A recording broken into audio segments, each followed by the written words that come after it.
শুনছো? হ্যাঁ, বলো কি বলবে। আজকে তো শিয়ালদা পাড়ার দিকে যেতে হবে। জমি কাজের কিছু বাকি আছে, তোমরা যাবে?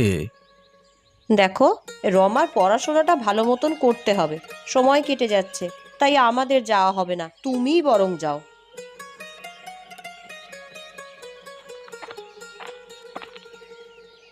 মা, ও মা, আমি অনেক পড়াশোনা করতে চাই। কাল থেকে আমার স্কুল তো শুরু হবে। হ্যাঁ মা, তুই পড়াশোনায় বেশ মনোযোগী, কিন্তু পাড়ার ছেলেমেয়েরা তো জমিতে গিয়ে বালকপনা করে, দুষ্টুমি করে। তুই যদি পড়তে মনোযোগী হোস, দেখবি অনেক ভালো ফল হবে তোর। তুমি ঠিক বলেছ, কিন্তু তুমি তো কাজের সময় বাইরে চলে যাও, সংসার কিভাবে চলবে? জীবন তো এমনই চলে, যেখানে কষ্ট সেখানেই ফসল। তুমি আর রমা ভালো থাকলেই তো আমি শান্তি পাবো। বাবা, আমি পড়াশোনায় আরো মন দেব, আর ঠিক মতন রেজাল্ট করব, তারপর চাকরি করব, আমাদের অনেক টাকা হবে। তোকে নিয়ে আমার অনেক স্বপ্ন রে মা। তুই বড় হবি, গ্রামের মুখ উজ্জ্বল করবি। পড়াশোনা করলেই তো একদিনে বড় হবি না। যেদিন হবি সেদিন আর সবাই বলবে কি সুন্দর কাজ করলি, মনে রাখবি তো? হ্যাঁ বাবা, আমি জানি, আমার মনে থাকবে। আমার লক্ষ্মী মেয়ে। নীলিমা, আমাকে একটু জল দাও, বড্ড তেষ্টা পেয়েছে গো। হ্যাঁ, এই দিচ্ছি গো। আচ্ছা রমা, তুমি বড় হয়ে কি হতে চাও? আমি ডাক্তার হতে চাই বাবা। গ্রামে চিকিৎসা করব, অনেক মানুষ বিনা চিকিৎসায় আর মরবে না। আমি তাদের পাশে থাকতে চাই।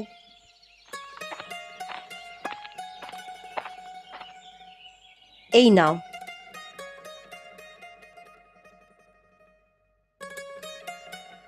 এবার আসি। সাবধানে যাও, কেমন? কিছু চিন্তা করো না, তুমি এত ভয় পেও না। ভয় পাওয়ার কিছু নেই।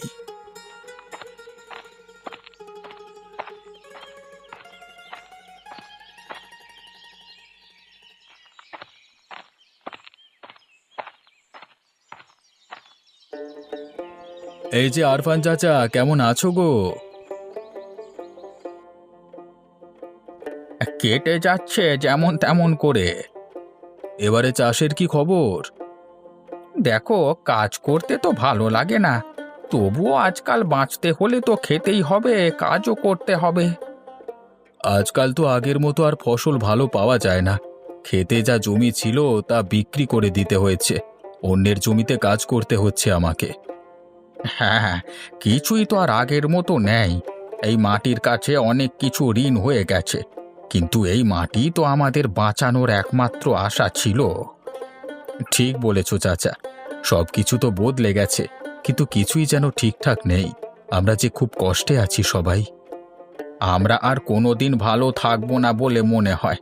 দিনের পর দিন কষ্ট বেড়েই চলেছে। তবে কি কিছুই পরিবর্তন হবে না আমাদের? সবাই তো চাইছে কিছু ভালো হোক, কিন্তু আজকাল কিছুই পাল্টায় না। দিন দিন বাচ্চারা তো বড় হচ্ছে, তাদের খাবার দিয়ে বাঁচিয়ে রাখতে হবে, কিন্তু জানি না এই কষ্টের দিন কবে শেষ হবে। জানি চাচা, জানি, তবে আমাদের অনেক লড়াই করতে হবে। সেই লড়াই কবে যে শেষ হবে তাও জানি না। তুমি এখন কোথায় চললে? সামান্য কিছু চাষ করেছি, জমিতে জল দিতে হবে তাই যেতে হচ্ছে। একটা কথা ছিল তো। বলো চাচা। জমিদার বাবুর সাথে আমাদের কষ্টের কথা বলা দরকার। উনি যদি আমাদের পাশে থাকেন তাহলে বেঁচে যাই। ঠিক আছে, আমিও থাকব। সকলে আমাদের চাষের কথা জানাবো, যদি আগের মতো ওনার জমিগুলো চাষ করতে দেন। হ্যাঁ, তাহলে খুব ভালো হয়। এখন আসি কেমন?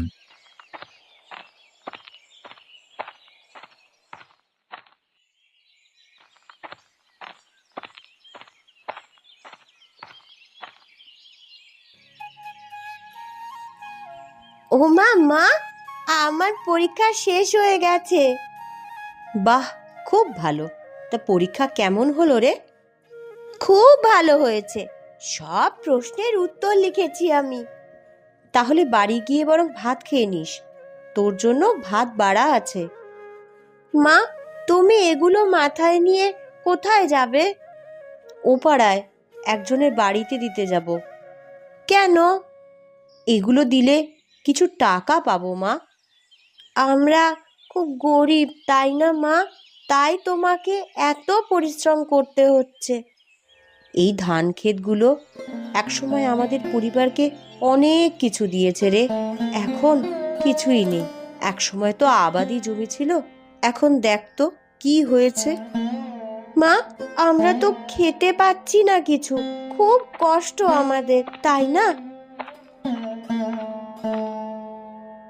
অর্থের অভাব কি জানিস রমা? কিভাবে স্কুলে পাঠাবো রে তোকে, আর কিভাবেই আমাদের জমির খরচ চালাবো, সবকিছুই যেন হারিয়ে যাচ্ছে। হ্যাঁ গো, তবে কি আমাদের একটুও ভালো দিন আসবে না? আমাদের তো কিছুই বাঁচিয়ে রাখতে পারছি না।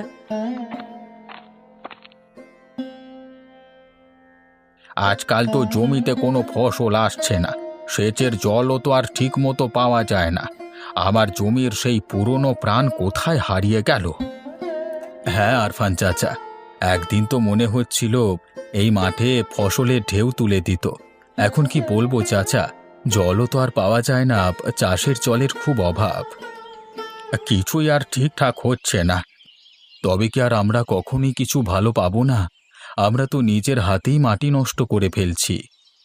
কিন্তু বিকাশ, আমাদের তো কিছুদিন আগেও আশা ছিল, মনে হয়েছিল কিছু একটা ভালো হবে। তবে কি ভালো কিছু হবে? সবই তো যেন দূর হয়ে যাচ্ছে। বিকাশ, তুই কি দেখছিস আমার জমির অবস্থাটা? এতগুলো জমি, তোদের জমি তো কিছুই নেই। এইটা দেখতে দেখতে তুইও বুঝতে পারবি আসলে কি মজা। আপনাদের জমি তো অনেক সুরেন বাবু, কিন্তু আমাদেরও তো একসময় ছিল কিছু। আমরা তো এখন আর কিচ্ছু পাবো না। আরে কিছু কি পাবি? তোরা তো জন্মেছিসই গরিব হয়ে। এই জায়গাতে তোর ভাগ্যটা ছিল এমন। সবার কাছে তো একটা জায়গা, একে একে সবাই জানে আমার এই জমি এবং সম্পত্তির দামই সবচেয়ে বেশি। তবে আপনি আমাদের রক্ষা করতে পারেন। হ্যাঁ, তোমরা বুঝতেই পারবে না, গরিব গরিবই রয়ে যাবে, আমি আর কিছু বলবো না। আপনি কি আমাদের কিছু বুঝবেন না জমিদার মশাই? মানুষও তো জীবনে এক সময় এক জায়গায় দাঁড়িয়ে থাকে না। একদিন তো আমাদেরও ছিল কিছু। আপনার জমি এবং সম্পত্তি আপনার কাছেই থাকবে, শুধু আমাদের চাষ করতে দিন। আমরা তাহলে কিছুটা রেহাই পাই, আমাদের কষ্ট যে বেড়েই চলেছে। তুমি বুঝবে না বিকাশ, আমি যেভাবে সবকিছু পেয়েছি তাতে আর কাউকে চাষ করতে দিতে পারবো না। একটু দয়া করুন, একটু বুঝুন। আমাকে ক্ষমা করো, আমি ওই দিকের জমিগুলো দেখতে যাই।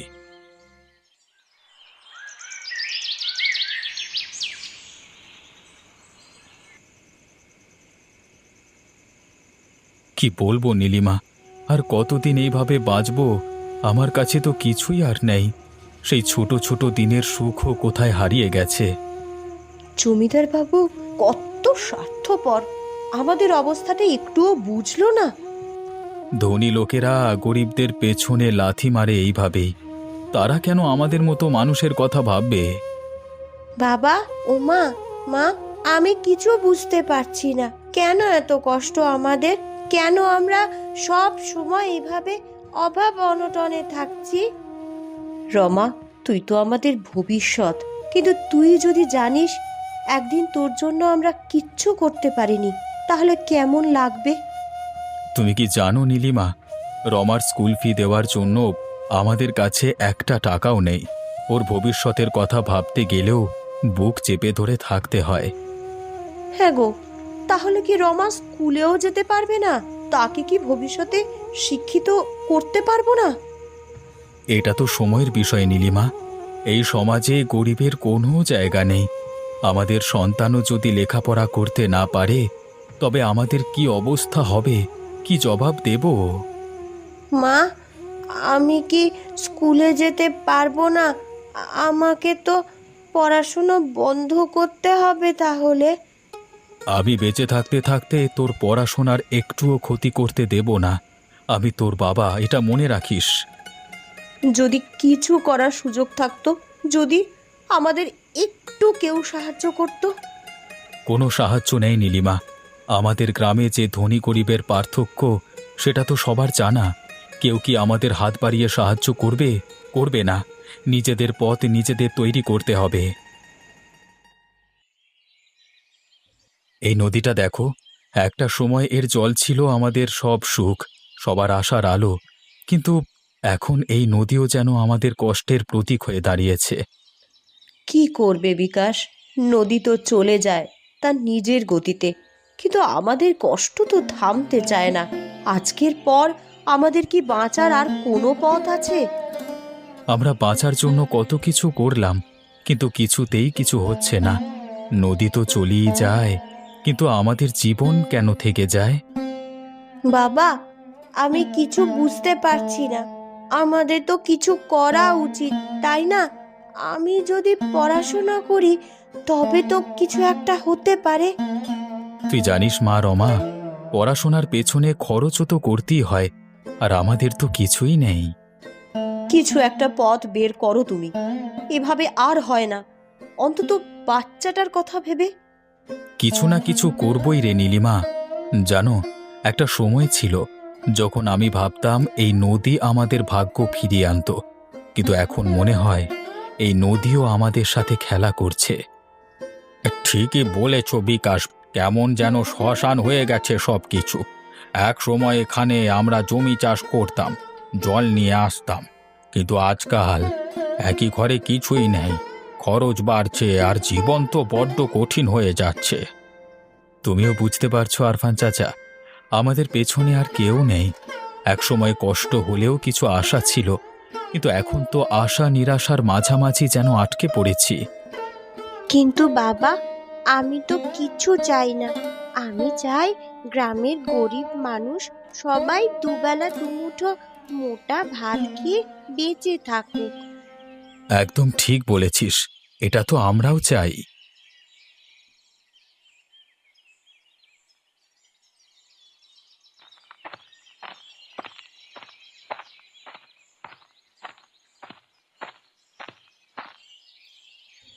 এই মেয়ে, কোথায় যাবি? জমিদার বাবুর সাথে আমি দেখা করব। দেখা হবে না, উনি খেয়ে দিয়ে বিশ্রাম নিচ্ছেন, তুই পরে আয়। গরিবের পেটে লাথি মেরে উনি বিশ্রাম নিচ্ছেন? এই মেয়ে, দাঁড়া দাঁড়া বলছি। জমিদার বাবু, আপনি কোথায়? আপনার সাথে আমার কথা আছে।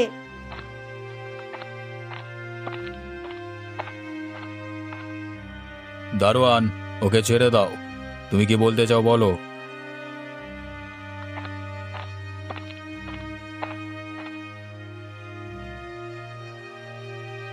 আপনি গ্রামের একজন মহান ধনী ব্যক্তি।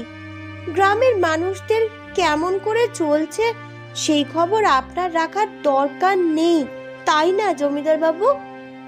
সেসব খবর আমি রেখে কি করব? আমি তো আর ভগবান নই। তুমি চলে যাও এখান থেকে।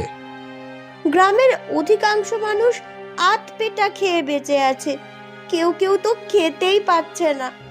আপনার তো এত জায়গা, এত জমি, একটুখানি চাষ করতে দিলে আপনার কি এমন ক্ষতি হবে?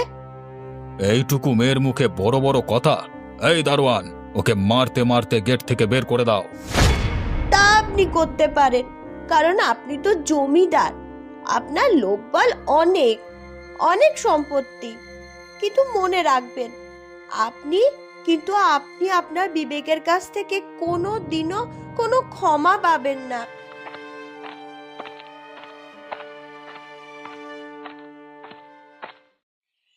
এখন আর কিছুই ভেবো না নীলিমা। এই জীবনটা আর যন্ত্রণা সহ্য করবার মতো নেই। কখনো মনে হয় এসব কিছুই যে হওয়ার ছিল না। তুমি কি সত্যিই মনে করো যে আমাদের জীবনের শেষ এইভাবেই হয়ে যাবে? কি হবে? আমরা কোথায় যাব? কোথায় যাব নীলিমা আমি জানি না, শুধু মনে হয় শেষ হয়ে গেছে, কিছুই বদলাবে না। বাবা, আমি কিছু করতে চাই। আমাকে কিছু করতেই হবে। তুই তুই আর কি করবি? তুই তো খুব ছোট রে মা। কালকে দুপুরে তুই কোথায় গিয়েছিলিস? কি রে, উত্তর দে। আমার পক্ষে যেটা করার আমি করেছি। মানে কি করেছিস সেটা ঠিক একদিন বুঝতে পারবে। রূপকথার মতো কথা বলছিস রমা। পড়াশোনা ছাড়া তোর আর কোনো কাজ থাকতে পারে না। এই ক্ষুদ্র সংসারে তুই কি জানিস কত কষ্টে দিন কাটাতে হয়? অসহায় মানুষের কান্নার শব্দ শোনা যায় না, পেটের খিদের শব্দ এখন চারিদিকে ছড়িয়ে পড়েছে। তুমি জানো নীলিমা, আমরা জীবনে অনেক কিছু চেয়েছি কিন্তু কিছুই পাইনি, না টাকার জন্য না সুখের জন্য। আপনি আপনি জমিদার বাবু এমন সময় আমার বাড়িতে? ক্ষমা চাইতে এলাম। ছি ছি, এরকম বলে আমাদের অপরাধী করবেন না। বিকাশ, আমার অনেক বড় ভুল হয়ে গেছে। তুমি কেন এত চিন্তা করছো?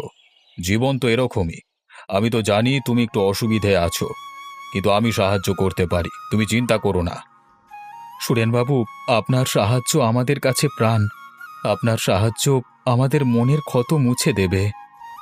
তুমি যদি সাহায্য না চাও তবে আমি খুব কষ্ট পাব। তোমরা আবার চাষবাস শুরু করো কাল থেকে, আমি জমি দেব। তাহলে আমাদের শুধু না, গ্রামের সকলের বড্ড উপকার হয়। আমি আসি, অনেকের বাড়িতে যেতে হবে।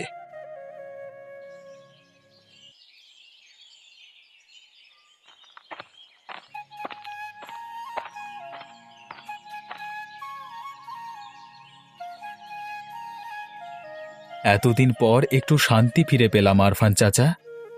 যেন স্বস্তির নিঃশ্বাস ফেলতে পারছি বিকাশ ভাই। আমার গ্রামের সুরেনবাবু বাইরে কঠোর আর ভেতরটা কত নরম। আমাদের মতো গরিব মানুষদের কষ্ট বোঝেন। তাহলে সেদিন আমাদের এত অপমানজনক কথা বলেছিল কেন জানি না। আমার মনে হয় আমাদের পরখ করে দেখছিল আমরা চাষ করে ফসল ফলাতে পারি কিনা। তাই হবে হয়তো। তোমরা চলে এসো, অনেক বেলা হয়ে গেল। জল মুড়ি খেয়ে আবার চাষে লাগবে খন।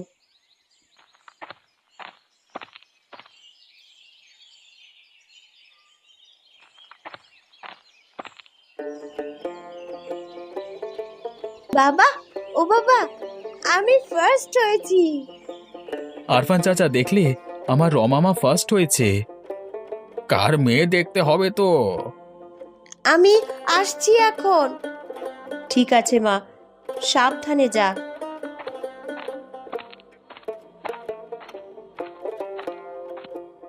এই ফসল আমাদের মতো গরিব মানুষদের প্রাণ।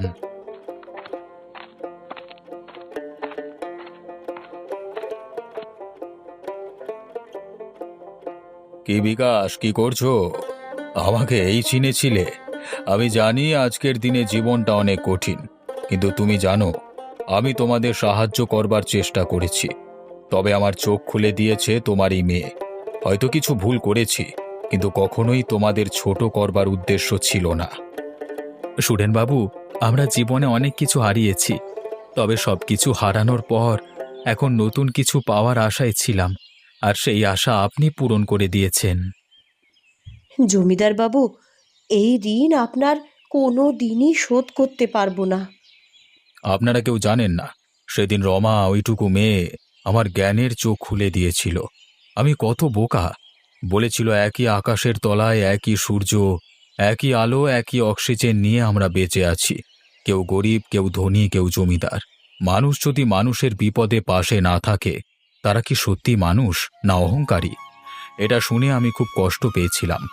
তারপর ভাবলাম, না, আমার এত জমি সকল গরিব মানুষ চাষ করে ফসল ফলাবে। আপনি মহান ব্যক্তি সুরেনবাবু, ভগবান আপনার মঙ্গল করুক। আপনি আমাদের গ্রামের সকলের অভিভাবক।